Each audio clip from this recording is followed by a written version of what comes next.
অনেক সম্পর্ক ভেঙে যায় এই কারণে, আবার অনেক সম্পর্ক একটা খারাপ পরিণতির রাস্তায় পৌঁছে যায়। হ্যাঁ গাইস, আজকে থাম্বনেল দেখে বুঝতেই পেরেছো আজকে কি ব্যাপারে এই ভিডিও আলোচনা করতে চলেছি। সম্পর্কের মধ্যে এই সেক্স সম্পর্কটা যদি আসে বা এই সেক্স কথাটা যদি আসে তখন কি করা উচিত। হ্যাঁ গাইস, রিলেশনে তো আমরা কম বেশি সবাই পড়ি, ভালোবাসার ভালো আমরা অনেককেই বাসি, আবার কেউ কেউ একজনকে খুব ভালোবাসে, কেউ কেউ আবার 10 জন না হলে ঠিক তাদের ভালোবাসাটা পোষায় না। তো চলো আজকের ভিডিওটা এই নিয়ে আলোচনা করব। আর তুমি যদি আমার চ্যানেলে প্রথম হয়ে থাকো তো চ্যানেলটা প্লিজ সাবস্ক্রাইব করো, পাশে থেকো।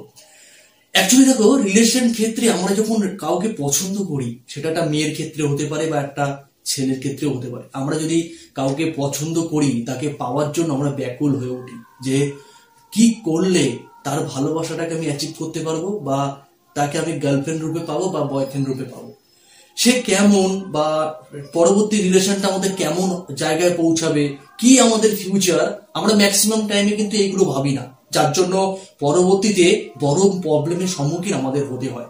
সেই প্রবলেম থেকে আমরা বেরোনোর যে কি উপায়, সেইটা যদি একটু আগে ভাবতাম তাহলে হয়তো এই সমস্যার সম্মুখীন আমাদের হতে হয় না। যাই হোক, আজকে যে টপিকটা আমি ডিসকাস করব এটা কিন্তু খুবই ইম্পর্টেন্ট একটা রিলেশন ক্ষেত্রে। ম্যাক্সিমাম ক্ষেত্রে কিন্তু এই জিনিসটা রিলেশনে বিশাল বড় একটা ভূমিকা পালন করে। অনেক গার্লফ্রেন্ড বলো বা বয়ফ্রেন্ড বলো, বেসিক্যালি এটা গার্লফ্রেন্ডের ক্ষেত্রেই হয়, অনেকটা রিলেশন নিয়ে তারা ডিপ্রেশনে চলে যায়। কারণ এই টপিকটা এমন একটা জিনিস যে কাউকে পারলেও শেয়ার করা যায় না, যে হ্যাঁ আমার বয়ফ্রেন্ড আমার কাছে এই আবদারটা করছে। তো চলো আজকে তোমাদেরকে একটা কথাই বলবো এই ভিডিওর মাধ্যমে, যারা এই প্রবলেমের মধ্যে রয়েছো তারা কি করবে বা কি করা উচিত। অ্যাকচুয়ালি দেখো, অনেক ছেলেরা সত্যিকারের ভালোবাসতে আসে, অনেক স্বপ্ন নিয়ে আসে, আবার অনেক ছেলেরা তাদের খারাপ মতলবটাকে তোমার উপর প্রয়োগ করার জন্য কিন্তু রিলেশনে আসে। হয়তো নাটকবাজ করে তোমার ভালোবাসাটাকে তারা অ্যাচিভ করে নেয়, কিন্তু তারও পরবর্তীতে তার মনের কি চাহিদা সেটা তুমি আস্তে আস্তে বুঝতে পারো। কিন্তু পজিশন বা সেই সময়টা এমন একটা পরিস্থিতি গিয়ে দাঁড়ায়, হয়তো তুমি তখন তাকে খুব ভালোবেসে ফেলো, তোমার পক্ষে হয়তো তাকে ছাড়াটা কোনোদিনও পসিবল নয়, হয়তো তুমি তাকে ছেড়ে দিলে বাঁচতেই পারবে না, যার জন্য অনেক ক্ষেত্রে বাধ্যতামূলক এই প্রস্তাবটা মেনে নিতে হয়। আবার অনেকে পারে না, মনের ঘুটঘুটানি বা নিজের মধ্যে যে কি বলে ইজ্জত জিনিসটা যেটাকে আমরা বলি, সেটাকে তার মধ্যে রাখতে চায়। তারা মনে করে যে আমাদের বিয়ে হয়ে যাক তারপরে না এগুলো হবে, কিন্তু বয়ফ্রেন্ডরা কখনোই সেই জিনিসটা মানার চেষ্টা করে না। অ্যাকচুয়ালি দেখো, কিছুদিন চ্যাটিং করতে করতে হট করে সেক্সুয়াল অ্যাক্টিভিটি তোমার বয়ফ্রেন্ডের মধ্যে যদি তুমি লক্ষ্য করো, তাহলে মনে করবে ছেলেটা মোটেও সুবিধার নয়। কারণ অনেক ক্ষেত্রে হয় দুষ্টু মিষ্টি কথা, একটা রিলেশন ক্ষেত্রে লেট নাইট কথা হলে হয়, এগুলো আমি অসম্মান করছি না, কিন্তু কথা বলার মধ্যে অনেক রকম টেকনিক থাকে, সেগুলোকে তুমি যত তাড়াতাড়ি ক্যাচ করতে পারবে আশা করি তোমার পক্ষে তত তাড়াতাড়ি মঙ্গল। কারণ অনেক ছেলেরা এমন রয়েছে, তোমাকে অ্যাচিভ করার জন্য তারা এমন ভাবে তোমার সম্মুখীনে নাটক করবে ভালোবাসা নিয়ে, তুমি মনে করবে যে আমি হ্যাঁ সত্যি ছেলেটা খুব আমাকে ভালোবাসে, কিন্তু বেশ কিছুদিন যাওয়ার পরে আস্তে আস্তে দেখবে কথা প্রসঙ্গে বা তুমি লেট নাইট যখন তার সঙ্গে কথা বলছো, কেমন যেন একটা সেক্সুয়ালি অ্যাক্টিভিটির দিকে সে চলে যাচ্ছে, সে এই চাহিদা করছে ওই চাহিদা করছে। এই পর্যন্ত তুমি যদি থেকে থাকো তাহলে অবশ্যই ইগনোর করার চেষ্টা করো, তাকে আরো বোঝার চেষ্টা করো সে অ্যাকচুয়ালি কেমন টাইপের, সে কেন 10টা কথার মধ্যে 8টা কথা এই শারীরিক ব্যাপারে বলছে, এই যেমন যেগুলো খারাপ সেগুলো ভালো কথা কখনোই হতে পারে না, সেইগুলো কেন বলছে। এবং সে যদি বাধ্যতামূলক তুমি বুঝাচ্ছ 1-2 বার, তারপরেও যখন সে বলছে বা তোমার উপর মিথ্যে নাটক দেখাচ্ছে, রাগ দেখাচ্ছে, ব্রেকআপের ভয় দেখাচ্ছে, অবশ্যই সেই ভয়ে নিজেকে আটকিয়ে রেখো না।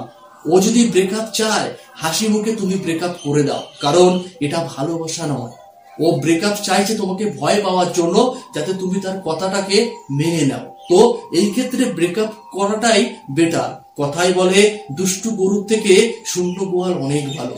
এখন হয়তো তোমাকে এই পরিস্থিতির মধ্যে যেতে হচ্ছে, সামনে হয়তো আরো কঠিন পরিস্থিতি আসছে, হয়তো আরো কঠিন কিছু তোমার উপর সে প্রয়োগ করছে বা চাচ্ছে, তুমি তখন সেটাকে রাখতে পারছো না, তখন তো সেই ক্যাচার হবেই। সো এখন থেকেই সম্পর্কটাকে স্টপ করে দেওয়াটাই অনেক ভালো, অনেক ভালো। আর যারা অলরেডি এইসব সিচুয়েশন গুলো তো অতিক্রম গেছো, এখন ডাইরেক্টলি পুরো মেন পজিশনে তোমাকে আবদারটা করছে, পুরো একদম ডাইরেক্টলি সেক্সুয়াল অ্যাক্টিভিটির জন্য তোমাকে রাজি করার চেষ্টা করছে। বস তুমি ওকে বুঝাও যে সামনে তুমি যদি আমাকে সত্যিই ভালোবাসো, বিয়ে তো আমি তোমাকেই করব, তখন কি সব সম্ভব নয়? তো তারপরেও যদি সে না মানতে চায়, চোখের জল যতই পড়ুক, অন্য রাস্তা দেখো। কারণ এইসব ব্যাপার কিন্তু মোটেও ভালো নয়, বা এইসব ছেলেদের লক্ষণ কখনোই ভালো হতে পারে না। তুমি যদি একবার তার কাছে নিজেকে স্যালেন্ডার করো, নেক্সট টাইমে তুমি তার কাছে খেলনা হয়ে যাবে। কথার কথা একটা এক্সাম্পল তোমাদেরকে দিই। আমি যেন কথা মিষ্টিটা খুব পছন্দ করি। মানে এই নয় তুমি এক গামলা মিষ্টি আমার কাছে দিয়ে দিলে কপ আমি এক গামলা মিষ্টি পুরো খেয়ে নেবো, মোটেও নয়। হয়তো কিছুটা খেলাম, তারপরে তার প্রতি আর ভক্তিই নেই, খেলামই না। ব্যাপারটা বুঝে নাও। তেমনি তোমার কাছে এতদিন ধরে যে জিনিসটা সে চাইছে সেটাকে ইগনোর করো।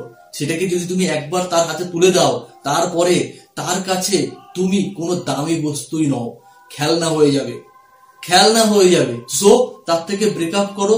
আর ফার্স্ট অফ লাস্ট একটাই কথা বলি, রিলেশনে দেরি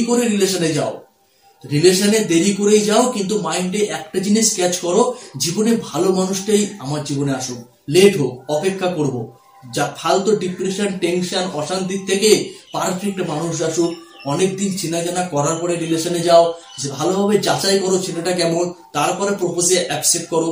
আজকে প্রপোজ করলো, কাল পরশু তুমি তাকে হ্যাঁ বলে দিলে, এরকম কখনোই করো না। চলো, ভিডিওটা অনেক লং হয়ে গেছে, কেমন লাগলো অবশ্যই কমেন্ট বক্সে কমেন্ট করে জানাও। আর ভিডিওটা এই পর্যন্ত মানে শেষ পর্যন্ত দেখার জন্য অসংখ্য ধন্যবাদ। ভালো থেকো।